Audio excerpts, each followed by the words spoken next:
And it brings the time to 7 minutes past 9. In the civil rights organization AfriForum says the ongoing diplomatic crisis between South Africa and the United States is deeply concerning and is warning that the fallout is not in the best interest of anyone in the country.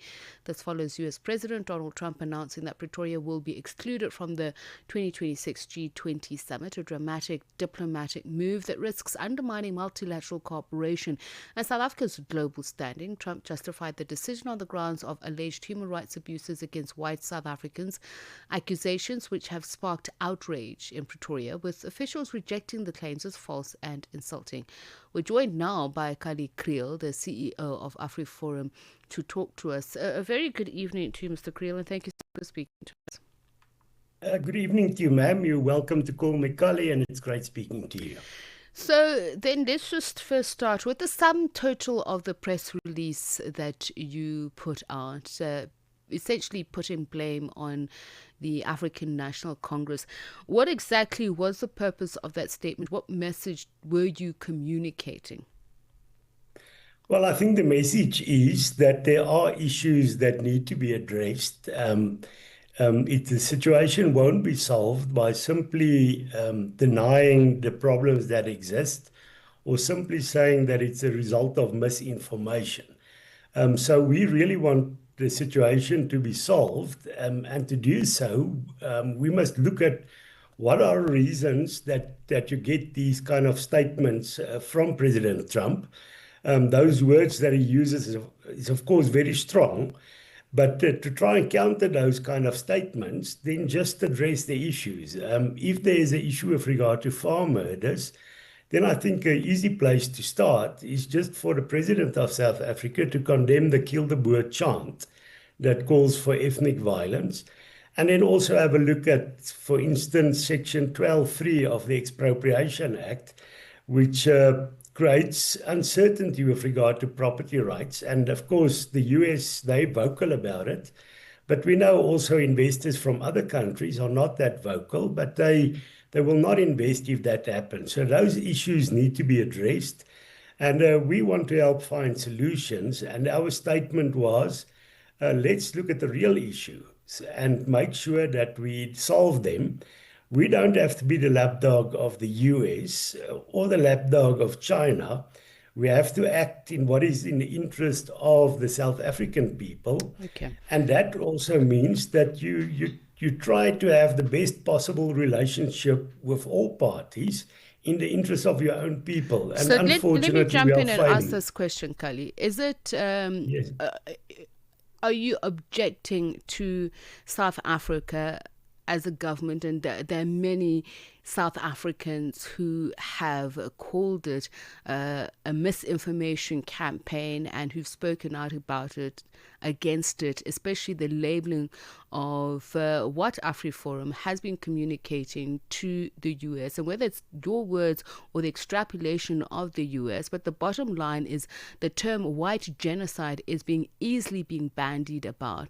And you say perhaps the important thing is for South Africa to do something about it. Is South Africa not doing anything about it? Because for the first time, we saw the South African government taking the unprecedented step of releasing racial breakdown of farm murder victims. And according to those figures, between January and March 2025, there were 6 murders on farms, down from 12 during the same period, with 1 victim being white. So is it not important to reflect the reality on the ground for the sake of South Africa, brand South Africa, and that's for all South Africans? Yes, most definitely. We have to reflect the reality. It's not the reality to selectively just use a month or two. AfriForum has a report with regard to farm murders, a very credible report over the last few years. The fact is, farm murders have indeed come down. And the major reason for that is because the police are failing. We had to set up our own community safety structures that within the rule of law and within the framework of the law, communities protect themselves. People spend a lot of money on farm safety. So we are happy about that. Okay. And the So, term white genocide, we've never used. What we've said, and we continue to say it, South Africa has a huge crime problem, and there are certain categories of crime that are proportionately, the numbers are larger, not in numbers specifically, but if you look at you normally work it out, there are less farmers. So then you work out proportionality. Gang violence is disproportional. Violence against women and children is disproportional. Farm murders are disproportional. So in those cases, what we've seen with gang violence as well as violence against women, it is declared a priority crime, not because it's more important, but you need a specific strategy. so Even rhino do you want poaching the is a killing of white priority crime. farmers to be declared a national disaster? No, no, no, not well, rhino poaching is a priority crime. Gang violence is a priority crime. We've never used the term white farmers. We said farm murders should also be a priority But where crime. does the narrative then come from, Kallie? Because let's go back Yeah. to what you mentioned. You say AfriForum has done its own studies. So, as per your figures, in the financial year of 2023 to 2024, you recorded 49 farm murders, and that represents Yes. 0.2% of the 27,621 murders nationwide.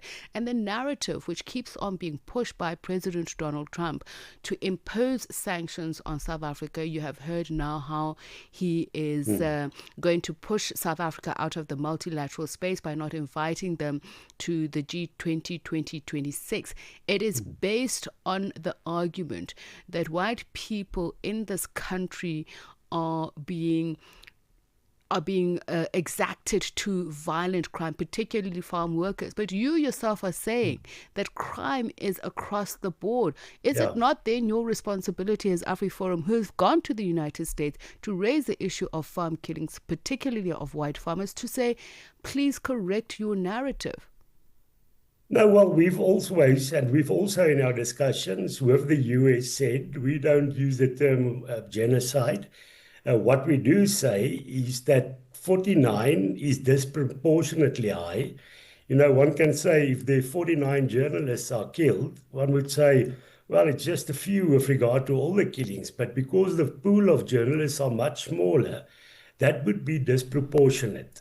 Our stance has always been, and that might be the problem, that you have the kill the boer, kill the farmer chant. That's a call for violence based on ethnic grounds against Afrikaners. If somebody in the US hears that, and they see that the president of South Africa does not condemn that, then it creates certain perceptions. So the best way to counter the use of hyperboles and this kind of language is just condemn this. Make sure that you treat it the same way as any other crime that needs a specific strategy. And if you just simply do that, you will be able to make it impossible for people exaggerating. So you are projecting that President Cyril Ramaphosa does not care, something that you yourselves have put into the arena of the criminal justice system. You have taken the matter to court.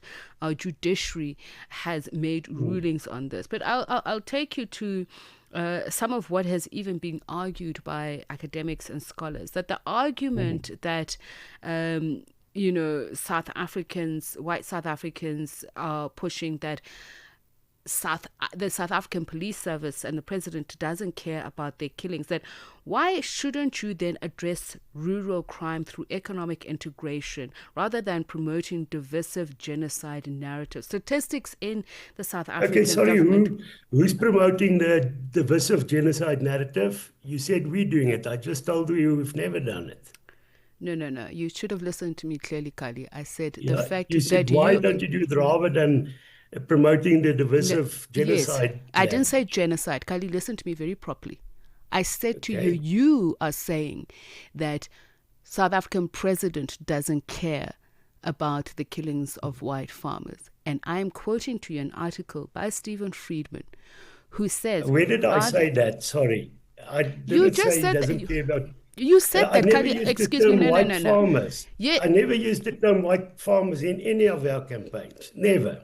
not Tell white me farm. where I said it. But no, You quote me on something I never said. You're busy changing goalposts. 1 minute you say genocide, and now you're saying white I'm farmers. just asking you when I I would said admit that, you you did not quoted mention me. white. No, please listen carefully, Kallie, and do not put Okay. words in my mouth. Also did the same with me, because Yes, that's what you were doing. you did not say white farmers. I am quoting to you an article. So if we listen to each other carefully, we might actually get somewhere. How about that? Shall we have Yeah, good. a constructive discussion now? Yeah. Good.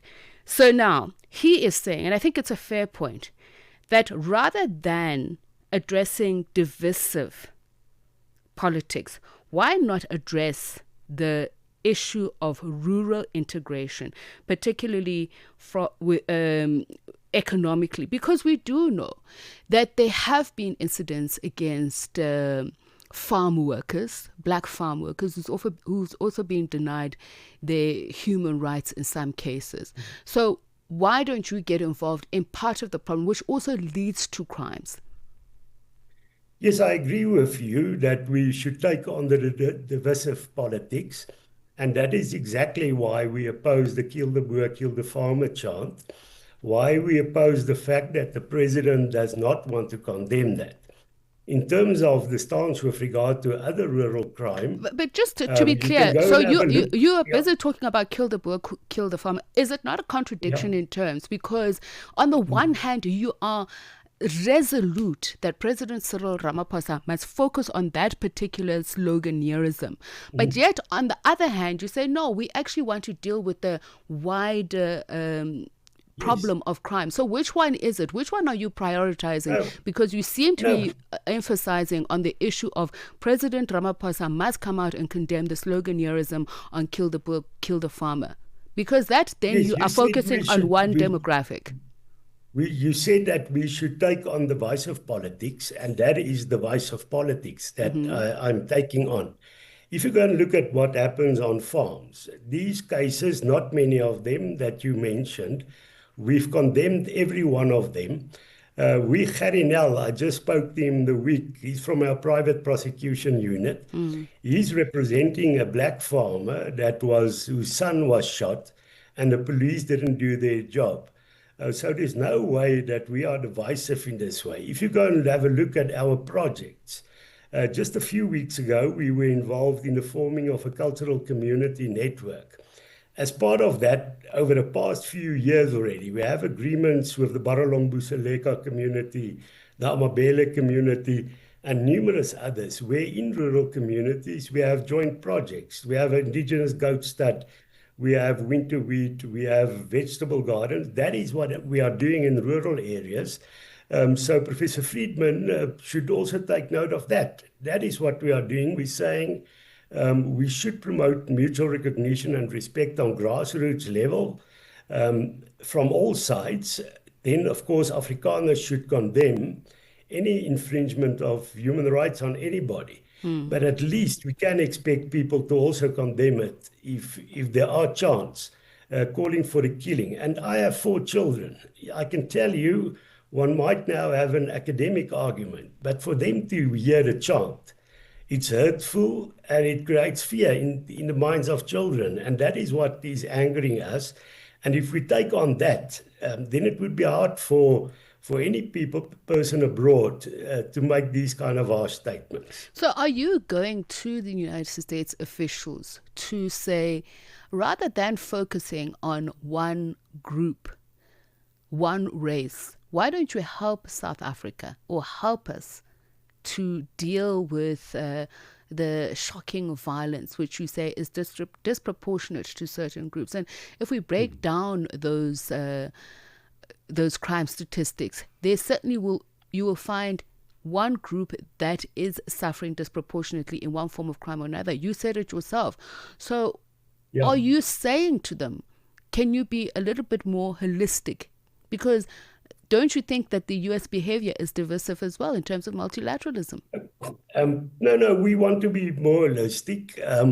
it would be hard for the US, for instance, not to recognize that farm murders are different, not more important, but it's the only category of crime in the country where there are people openly calling for the killing of people, and where that is not condemned by the president, not condemned by the courts.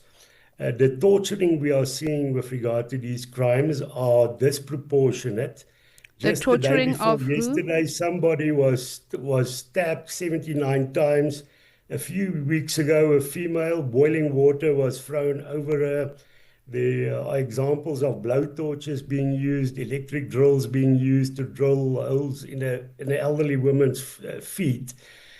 Recognize those things. And then we say, then there should be cooperation between the communities and the police in rural areas, and that includes everybody. Our community safety projects in Elliot, for instance, the Taxi Association forms part of it. So our solution is not a one community solution. We are going to speak out about chants such as Kill the Boer.